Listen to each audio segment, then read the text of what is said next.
Hello students, अपन राष्ट्रीय आय की बात कर रहे थे। आज अपन बात करेंगे राष्ट्रीय आय को मापने की विधियाँ। इसमें पहली विधि है उत्पादन विधि या फिर मूल्यवर्धन विधि, दूसरी है आय विधि, तीसरी है व्यय विधि और चौथी है सामाजिक लेखांकन विधि। उत्पादन विधि, इस विधि को मूल्य संवर्धन विधि भी कहते हैं।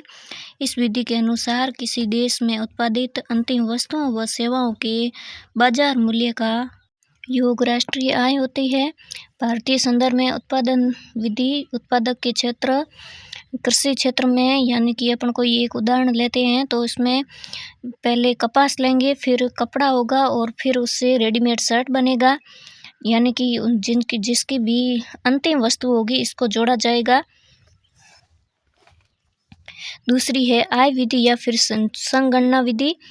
इस विधि के अनुसार किसी देश में एक वर्ष की अवधि में उसके विभिन्न क्षेत्रों, वर्गों, उपवर्गों अथवा उत्पादन के साधनों द्वारा अर्जित आय का योग राष्ट्रीय आय होती है। अतः इस विधि के अनुसार राष्ट्रीय आय बराबर लगान प्लस मजदूरी प्लस ब्याज प्लस लाभ प्लस वेतन होगा। व्यय विधि, इस विधि के अनुसार किसी देश में एक वर्ष की अवधि में उसके विभिन्न क्षेत्रों, वर्गों, उपवर्गों आदि के द्वारा किए गए व्यय का योग ही राष्ट्रीय आय होती है। अतः इस विधि के अनुसार राष्ट्रीय आय निम्न बीज गणितीय रूप में व्यक्त की जा सकती है। राष्ट्र द्वारा किया गया व्यय, पहला होगा जनता द्वारा जो कि उपभोक्ता के रूप में, दूसरा निवेशक है इन्वेस्टर के रूप में, तीसरा सरकार है और चौथा आयात निर्यात है जिसका अंतर होगा।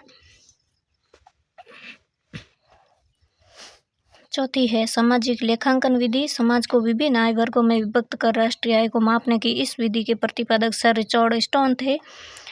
भारत जैसे विकासशील देशों में यह विधि सफल नहीं है।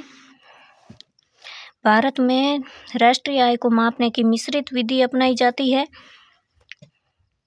इन विधियों में पहली तो उत्पादन विधि है और दूसरी आय विधि, दोनों का उपयोग किया जाता है।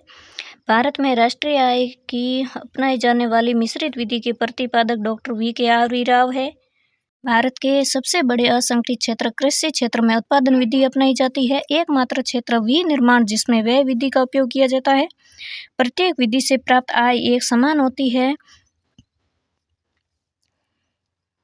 अब अपन बात करेंगे कि राष्ट्रीय आय में क्या जोड़ें और क्या नहीं जोड़ें, या फिर राष्ट्रीय आय की विशेषताएं। राष्ट्रीय आय की गणना एक चालू वर्ष वित्तीय वर्ष के लिए की जाती है। दोहरी गणना से बचने के लिए राष्ट्रीय आय में केवल अंतिम वस्तुओं और सेवाओं के मूल्य को ही जोड़ा जाता है, प्राथमिक और मध्यवर्ती वस्तुओं को नहीं जोड़ा जाता। राष्ट्रीय आय में केवल उन्हीं वस्तुओं और सेवाओं के मूल्य को शामिल किया जाता है जो क्रय विक्रय हेतु बाजार में उपलब्ध होती है। राष्ट्रीय आय में केवल उत्पादक गतिविधियों, प्रतिफल की उम्मीद में किया गया कार्य, आर्थिक गतिविधियों से अर्जित आय ही शामिल की जाती है। हस्तांतरण भुगतान जैसे पेंशन, बेरोजगारी, सामाजिक सुरक्षा में अंशदान, पुरस्कार आदि राष्ट्रीय आय का हिस्सा नहीं होते, लेकिन व्यक्तिगत आय राष्ट्रीय आय का हिस्सा होती है। हस्तांतरण भुगतान किसी देश की सीमाओं के बाहर किया जाता है तो यह राष्ट्रीय आय का हिस्सा होगा।